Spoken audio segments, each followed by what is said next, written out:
Good morning, everyone. Happy Sunday. Happy Founders Day Sunday.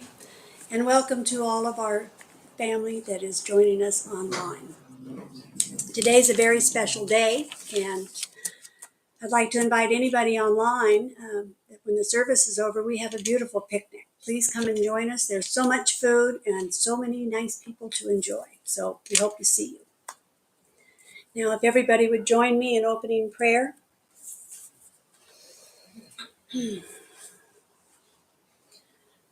Mother, Father, God, thank you for bringing us all together on this beautiful morning.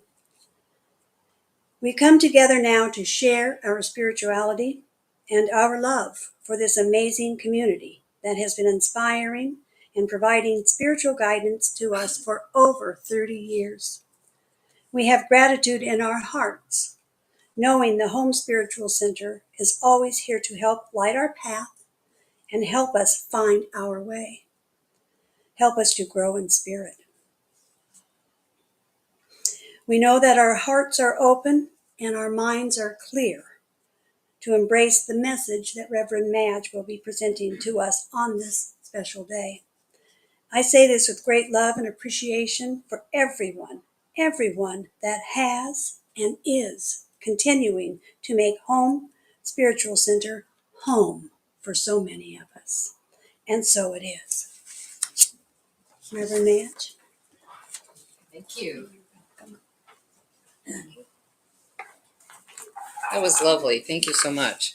It's so funny how Spirit works because we don't really collaborate on what she's going to say and what I'm going to say.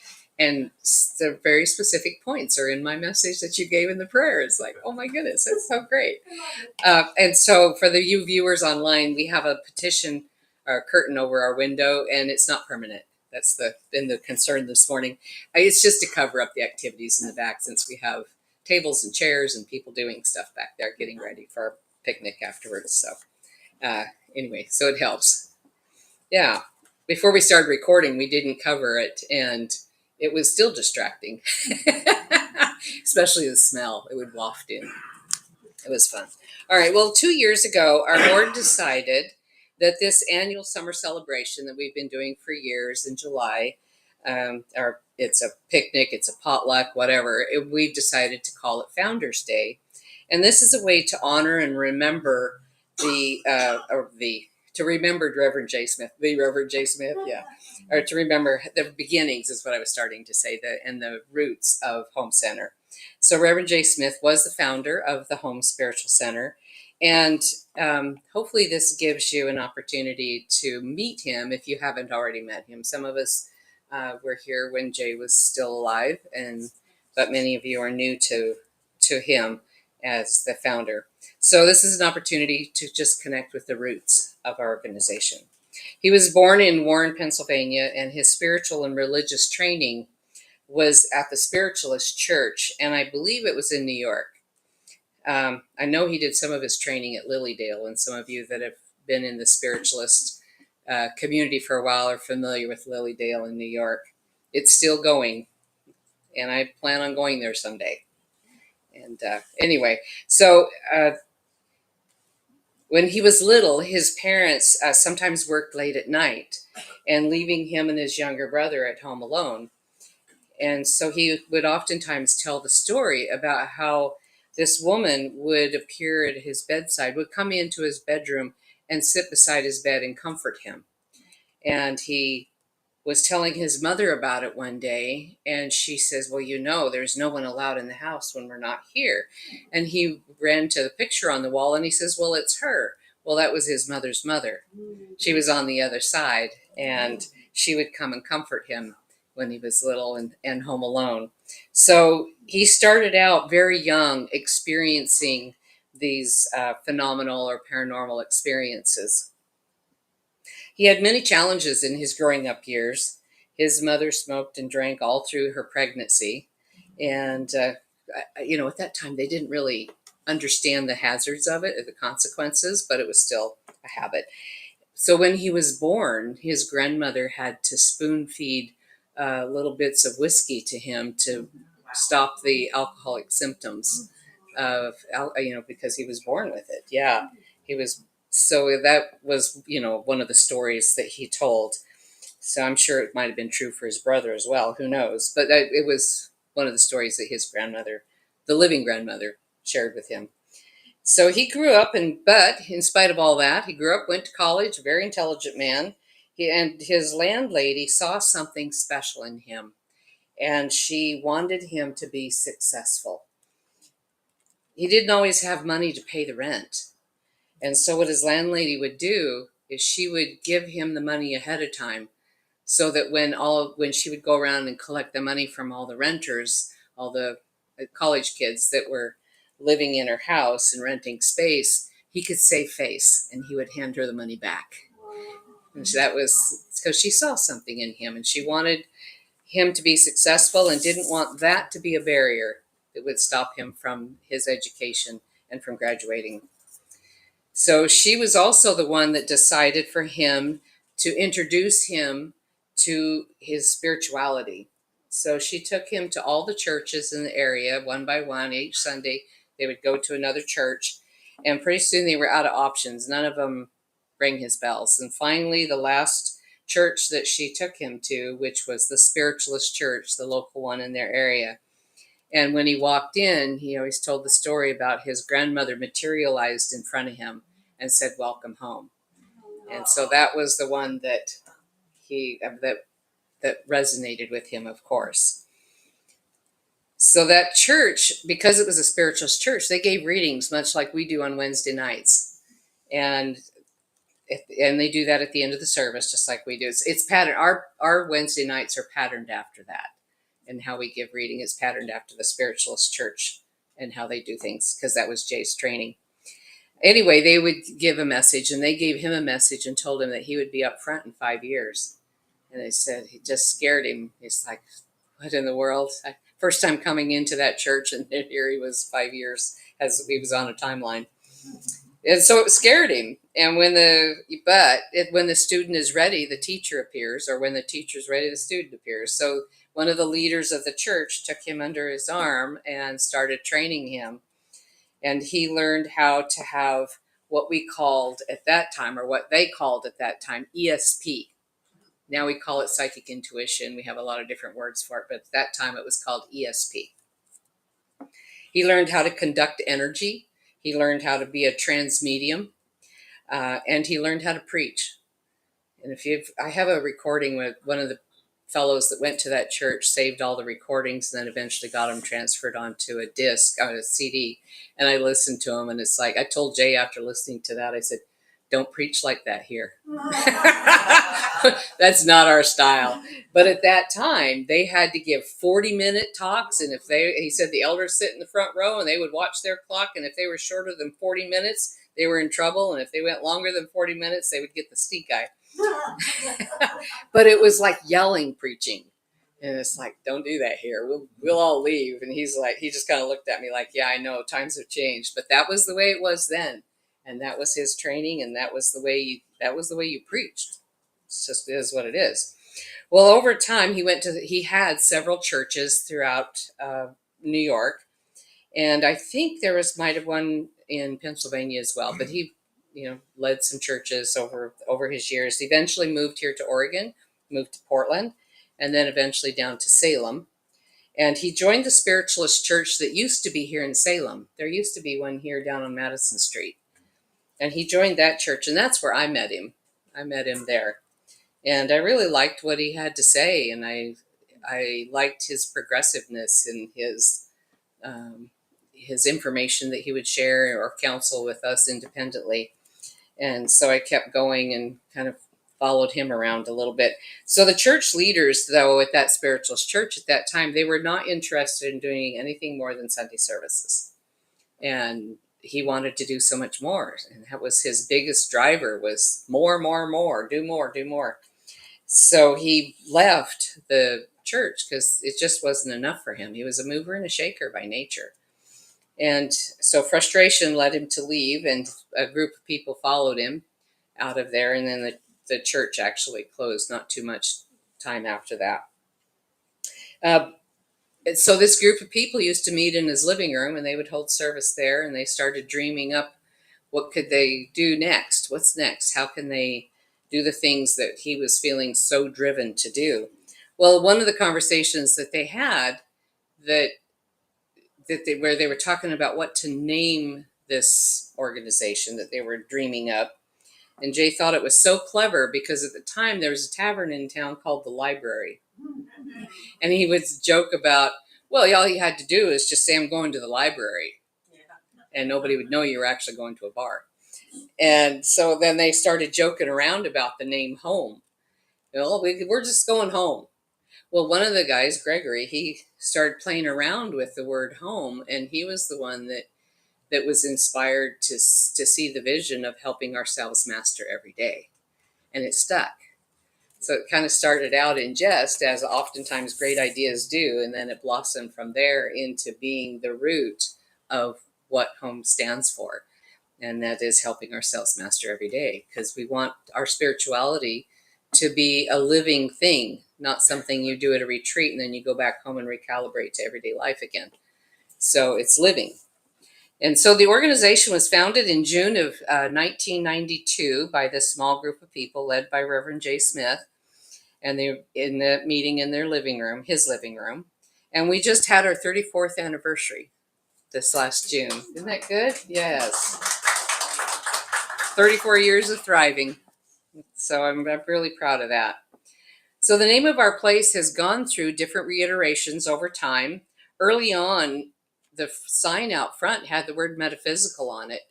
And at that time, it caused such a stir in Salem to have the word metaphysical. It was scary, and they were sure that there was devil worshiping going on there, that they had to take it off.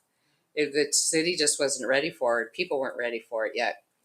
And then later, as the word metaphysics became such a common word and commonly understood, people would say, well, why don't you just put metaphysics on the sign? Then people know what it is when they're driving by. And it's like how times have changed. Thankfully, they changed. So now we have the word metaphysics on there and nobody even has a hiccup about it. It's nice to how time changes things and grows things, or grows people. So then, let's see, where am I at? Oh, so when you're a visionary like Jay was and ahead of the curve, sometimes you just have to wait for people to catch up with you. And that was kind of, Jay was always ahead of his time, always pushing forward. And sometimes it took a little while for people to catch up with it. So one of the teachings that was pivotal in his spiritual practice was Florence Shin's book called The Game of Life and How to Play It. That was his guiding light. That was his guiding principle. It was the book that he lived through. He lived those words and those principles. So when he learned a principle, a spiritual principle, then he would tell Spirit, show me how this works. And he would go out to his workplace. That was his playground, was his workplace, to be shown how do these principles work. And it's very different than what most people address in their job. You think of a job as a job and you go and you begrudgingly do your work and then you live your spiritual principles. He didn't do that. He made his job his spiritual playground. Let's see how this works. How can I make this happen here? And he didn't live separately. And that's really what mastering ourselves every day is about. It's living the principles in our everyday living, at work, with our family, driving down the road. How do we be that spiritual person living the spiritual integrity of who we are from the inside? So he lived it. He demonstrated it. So his job was his spiritual playground. So I want to share with you a segment of one of his messages. We didn't start recording our services until COVID hit. And I used to oftentimes have people say to me, why don't we just record and broadcast the messages? And it says, because I need to edit Jay. Sometimes he was quite inappropriate. So I needed to be able to post them later. So when we started recording during COVID, then I was able to edit and get the best of who he was out there. And sometimes he just missed, God love him. When you're in present with some of his crooked humor or funny ways of saying things. It was funny and endearing, but in a broadcast without the context of his energy, it's a different experience. So anyways, because of that, we didn't start recording until COVID. And so we don't really have earlier recordings of him. I think this is in 2020. So it was 2 years before he passed. So he was just right around 89, 90 years old at this time. And he was still, you would never guess that he was that age. So anyway, so this clip was during the shutdown. And during the shutdown of COVID, we did have a few people that came here anyway, even though it wasn't allowed. They would call and say, could we just come and just sit quietly in the seat? Julie was one of them.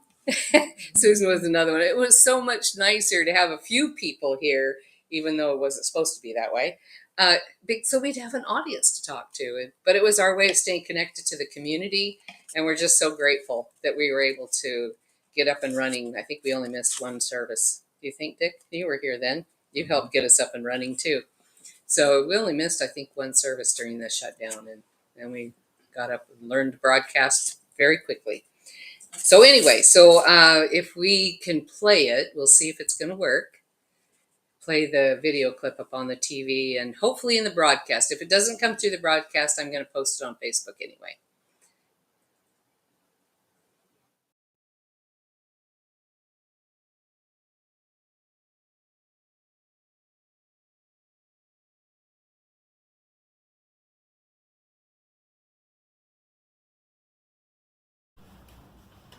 Thank you.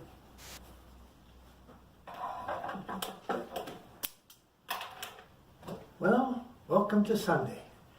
The weeks keep marching by real fast and won't be long, and time for Christmas. Oh, they're pushing it. But between now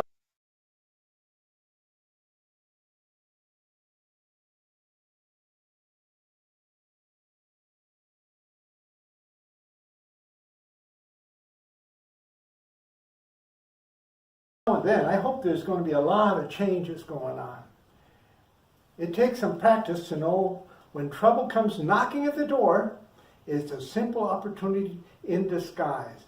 Those of us on a spiritual path recognize this truth because so many of us have in the past experienced difficulty, painful events, that as we look back and create our greatest opportunities through transformation.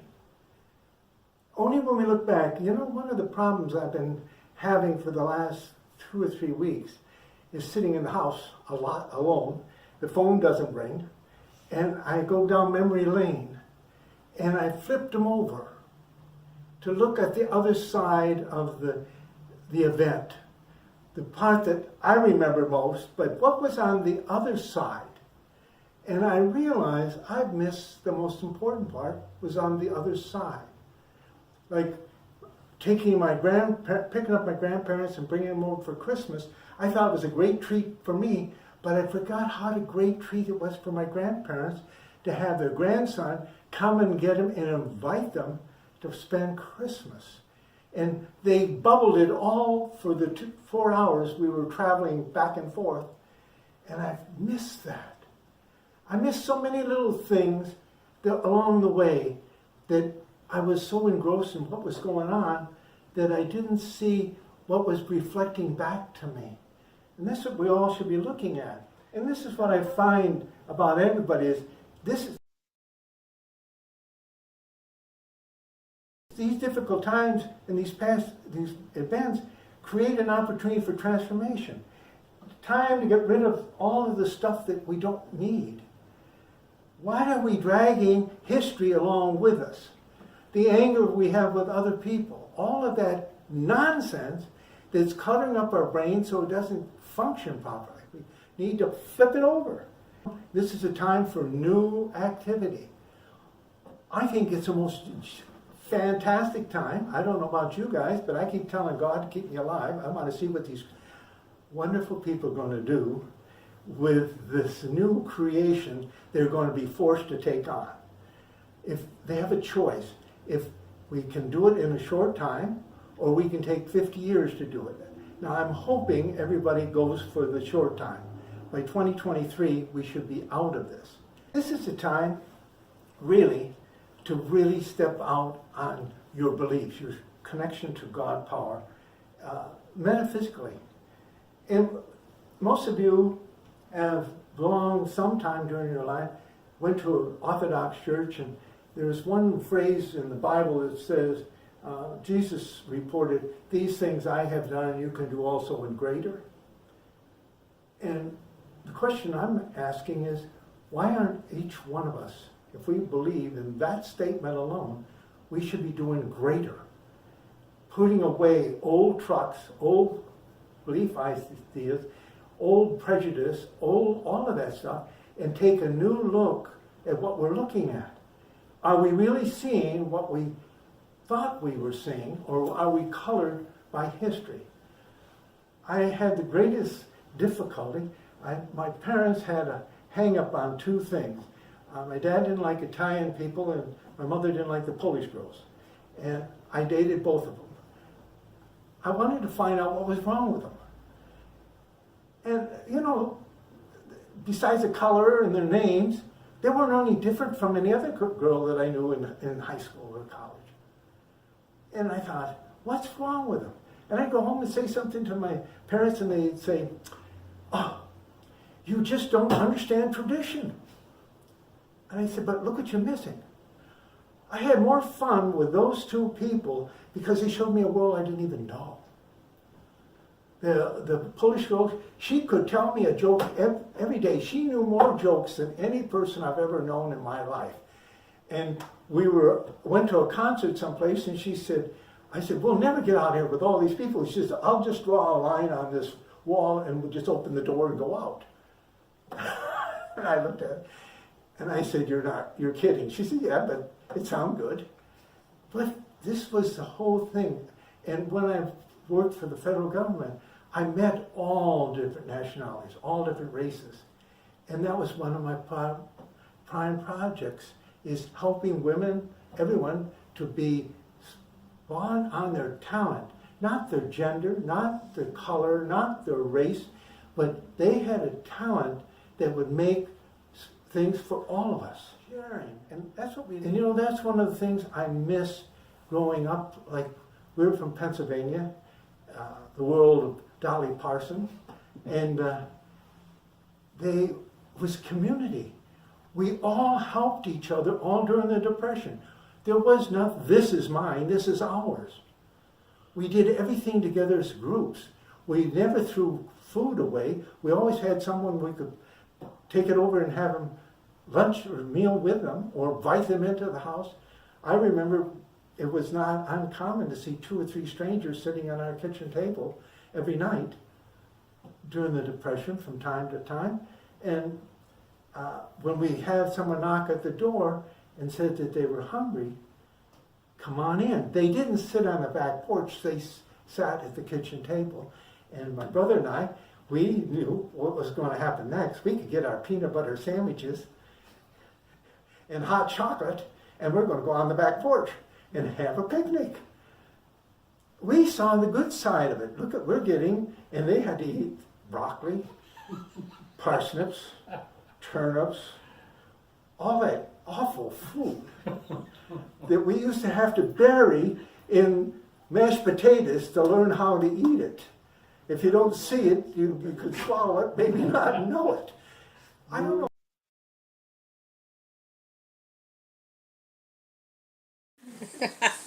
I thought some of his stories were kind of funny on that one.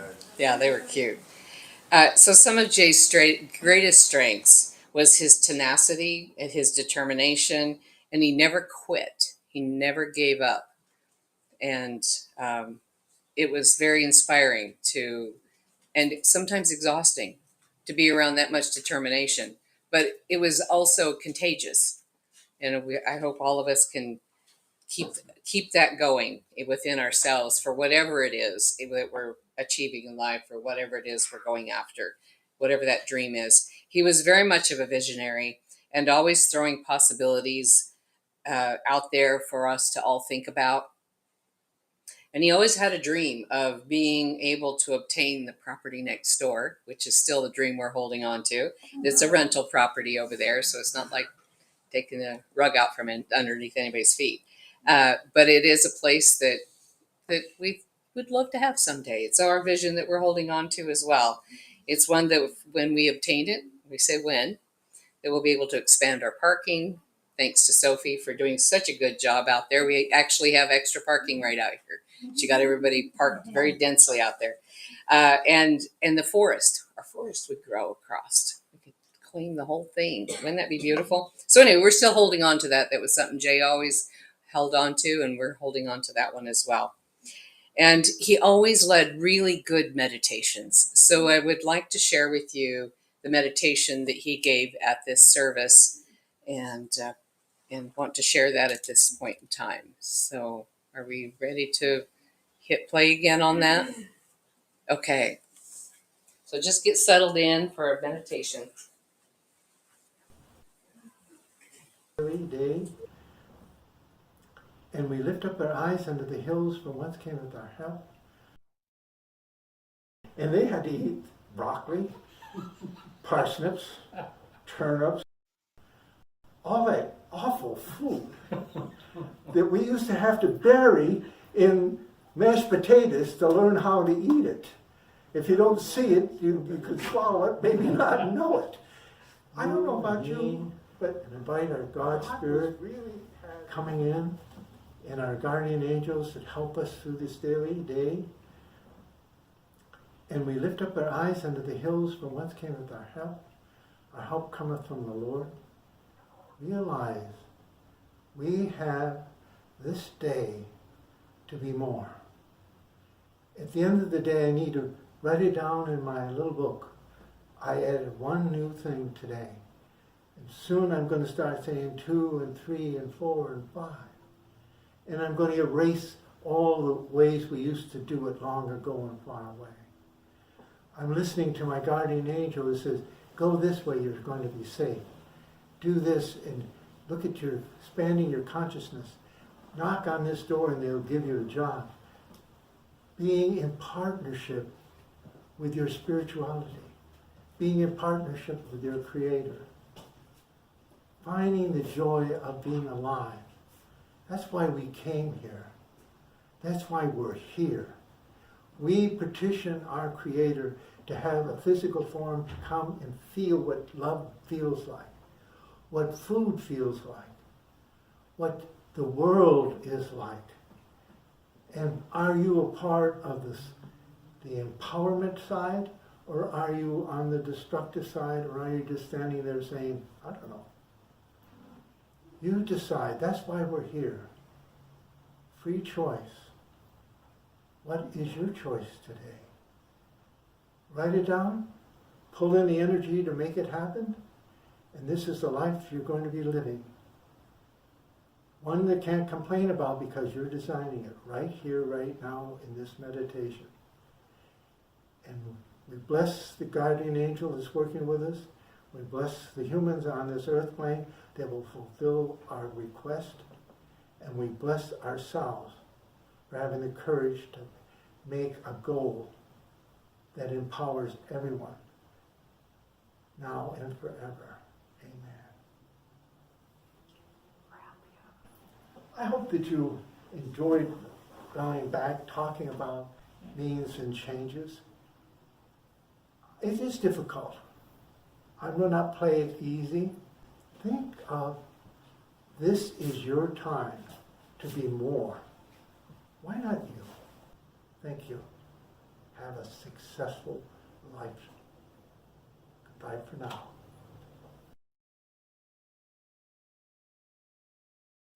Okay. Yeah. For those of you, how many here knew Jay before he passed? No, there's quite a few. A lot more than I thought. Cool. All right. Yeah.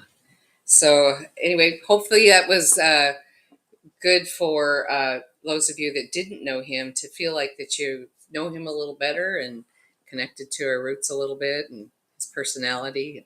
Yeah. Yeah. He was quite a guy. Somebody that you remembered. I wish I knew about the mashed potato thing when I was a kid. Yeah, that would have saved a lot, wouldn't it? Yeah, let's have more mashed potatoes. Save those save you from, oh yeah, or a dog under the table. Yeah, that's right. All right, so I'm going to invite Lynn, oh no, we can do the offering first, then invite Lynn back up for the inspiration and for the closing prayer. All right, so as we prepare our offerings today for the Home Spiritual Center, let's hold it in our hands and charge it up with the energy of alignment, generosity, and sacred intention. We know that we are a part of the greater circulation of good and that our gifts will multiply for the highest healing, growth, and service to us and our community. As the basket comes around, please fill it with your blessings, and we thank you for your generosity and for contributing to support our good works. And so it is. All right, so come on up, Lynn. All right. I'm going to read a little couple paragraphs out of this book. It's called Upworthy. It's stories from the best of humanity. And my daughter gave it to me, thinking it would help me. And I've been just chomping at the bit, waiting to be able to find something to use. So this is what it is. And I'm starting in the middle of the paragraph, but it's about a mother talking about her daughter. And when she was 2 years old and learning to talk, Mina never said much. If something could be expressed in 1 or 2 words, she would do so, boiling it down to bare bones basic, despite our encouragement to continue. She either didn't want to or didn't need to say anymore. And either way, I loved it. Whenever she was happy, she would just shout out, "Happy!" She just shouted out. And I'm telling you, there is nothing purer in this world than seeing your baby occupied with toys or studiously munching on vegetables and toast, and then suddenly bursting out that word. She'd shout it as a punctuation to pretty much any situation she liked. "How's Mina?" would be the spectrum. Sometimes she'd be playing by herself in another room, and we would hear her clear across the house. "Happy." That's all she would do. And now that she's older and capable of much more and sophisticated conversations, the mother still cherishes her daughter saying "happy" just because she's happy. And I would like to ask everyone here to try that today, if we could. And I'm going to count to 3, and let's all just say "happy." 1, 2, 3. Happy! Yay, that's wonderful. And now if you'll join me in our happily closing prayer. Thank you, Spirit, for what we have heard today.